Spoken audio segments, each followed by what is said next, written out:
Hey guys, it's time to start talking about chemical reactions. So hopefully you have not forgotten very much about what we talked about before the break with writing formulas, because you still need all those skills. So you might want to go back and review all your ions and how you name things, because I'm going to assume you remember.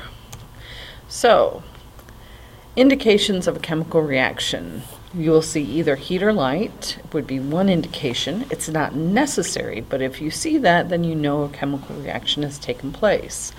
If you see bubbles forming or evolution of a gas, then you know that a chemical reaction has taken place. If two liquids combine and you see a solid form, or you see something cloudy in the midst of a solution, that's a formation of a solid or a precipitate. And if you add two colorless or two colored solutions and you get a new color in the solution, then you know you've had a chemical reaction. And we're going to do a lab that we get at least the last three of these. We don't get one with a lot of heat and light, but there are many that do generate heat and light. So, characteristics of chemical reactions. What do we have to have a good chemical reaction? Well, our chemical reaction must represent all known facts. If we know that water is generated, then we have to have water as a product. We can't have it as simply a reactant.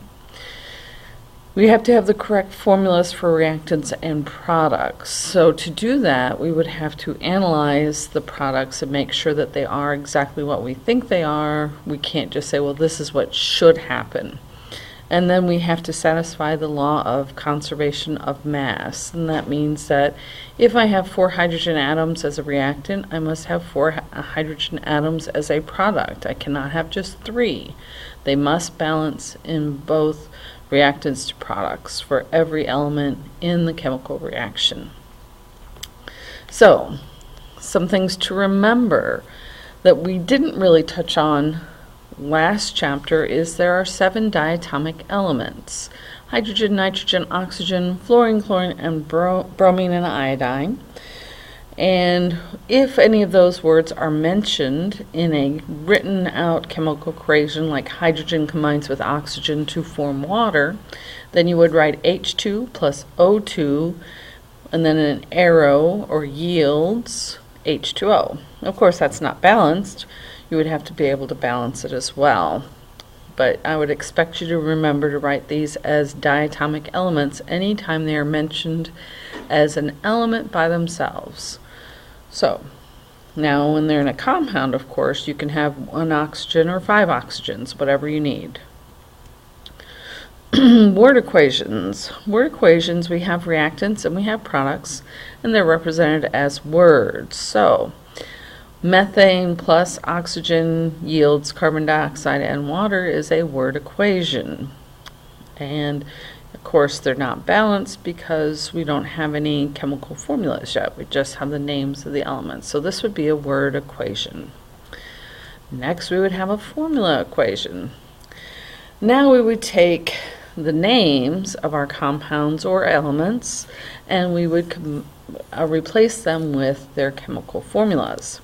So, methane is CH4, and oxygen, again, since it's one of my 7 diatomic elements, would be O2, and carbon dioxide, carbon and 2 oxygens, and you all better know how to do water, H2O. And of course, this one's not balanced. How do I know it's not balanced? Well, as you can see here, I have 2 hydrogens, and over here I have 4 hydrogens.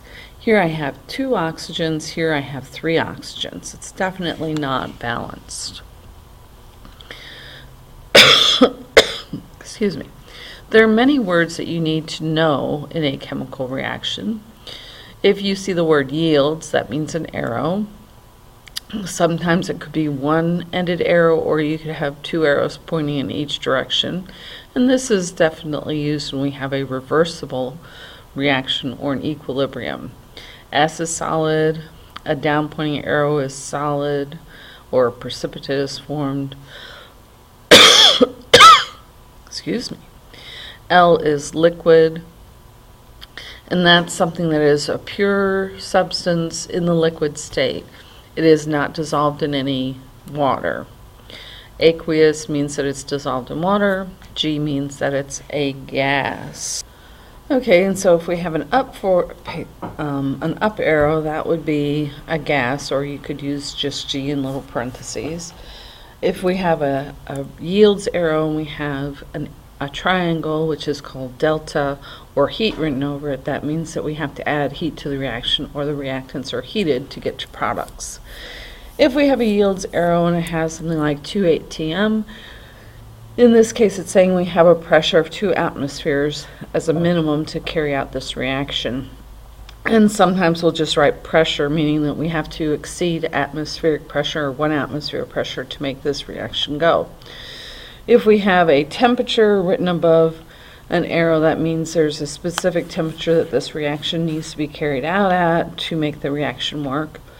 And in the last case, if we have some kind of a catalyst, we will put that, I typically put it under the arrow. They have it over the top, and that's typically not done. And so MnO2, or manganese dioxide, is actually a catalyst for the reaction. It's involved in the reaction, it speeds up the reaction. It does not change the products of the reaction at all. It just makes it faster. So here we have our chemical reaction. It is shown in words first when we first talked about it. Then we went to the formulas of methane plus oxygen yields carbon dioxide and water. And here we're actually showing you the atoms. And so what would you normally see in a problem? It says, in a Bunsen burner, methane combines with oxygen in air to form carbon dioxide and water vapor. That's telling you that it's a gas. Now you'll notice in this reaction they did not put any states of matter. We know that methane's a gas, oxygen's a gas, carbon dioxide is a gas, we breathe it in and out all the time, and they're telling us it's water vapor, so H2O would also be a gas. The reaction is represented by both molecular models and a balanced chemical equation. Each shows that the number of atoms in each element of reaction equals the atoms of each element in the products. So last time I told you that we only had 2 oxygens here as a reactant, so we put a 2 out in front, so I multiply those 2 numbers together to tell me there are 4 oxygens here, there are 2 here. Any coefficient out in front, you multiply the whole thing through, so that's 4 hydrogens and 2 oxygens, making sure that the 4 oxygens plus 2 and 2 equals 4 on the product. So now we have the same number of oxygens on both sides. Same thing goes for carbon and hydrogen, they also balance. So we need to have the same number of atoms on each side of the equation. I will be posting a video on balancing so that you can see me do that process, and hopefully that'll be pretty simple for you. I think you've probably all seen it in middle school. So if that's a problem, just let me know and I can always add more videos later. Okay, well thanks guys. See you later.